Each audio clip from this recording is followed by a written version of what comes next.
আমার ছোট্ট সোনা কলিজার টুকরা পাখি আজকে বাজার করে নিয়ে এসেছে। এখানে সে ফাঙ্গাস মাছ এনেছে। ফাঙ্গাস মাছ ওমানে কেটে দোকানে দেয়, মাছ কিনে কাটিয়ে আনা যায়। এখানে পিস পিস করে নিয়ে এসেছে।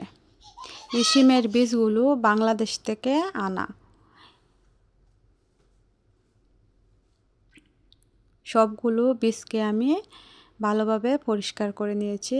এখন ধুয়ে সিদ্ধ করে নেব হালকাভাবে। এখানে আমি মাছগুলো হলুদ দিয়ে মাখিয়ে ভেজে নেব। শিমের বীজ দিয়ে মাছ ফ্রাই করে তরকারি রান্না করব, তাতে অনেক স্বাদ আসে। এখানে আমি হলুদ দিয়ে ভালোভাবে মাখিয়ে নেব। এখন এগুলোকে আমি ফ্রাই করে নেব। আগে থেকে আমি তেল দিয়েছিলাম। ভালোভাবে তেল হিট হয়ে আসলে তাতে মাছ দিয়ে দেব।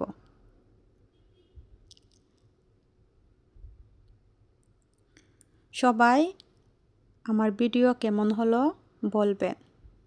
আমার ছেলেদের জন্য দোয়া করবেন। মাশাআল্লাহ বলতে ভুলবেন না। আমার জন্য দোয়া করবেন। এদিকে আমি মশলা নিয়েছি।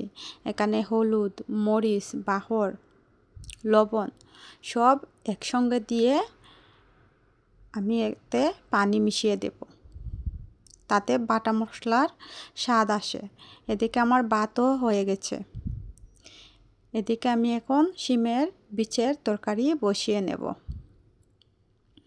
এখানে আমি রসুন, পেঁয়াজ, কাঁচামরিচ দিয়ে দিলাম।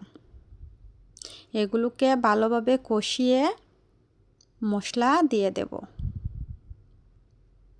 এখানে আমার সব মাছ বিরান হয়ে গেছে। এখন আমি মশলা দিয়ে দেব। মশলা দিয়ে কষিয়ে নেব ভালোভাবে। এখন আমি শিমের বীজ দিয়ে দেব এখানে। এদিকে আমার বাচ্চাদের জন্য শিমের বীজের তরকারি রান্না করব। এখানে আমি মশলা ভালোভাবে কষিয়ে আমার বাচ্চাদের জন্য বীজ দিয়ে দিয়েছি। এদিকে হবে। এখন আমি আমাদের তরকারির মধ্যে পানি ঢেলে দিলাম। পানি ফুটে আসলে পরে তাতে আমি মাছ দিয়ে দেব। এখানে আমার বাচ্চাদের তরকারি তো পানি দিয়ে দিলাম। এখন মাছ দিয়ে দিব।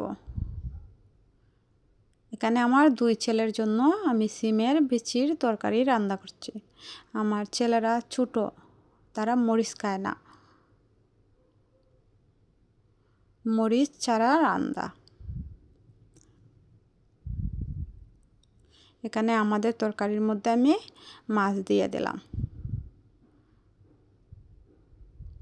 নাড়াচাড়া দিয়ে ঢাকনা দিয়ে ঢেকে দেব। এবার কাঁচামরিচ, বাহর পাতা দিয়ে দেব।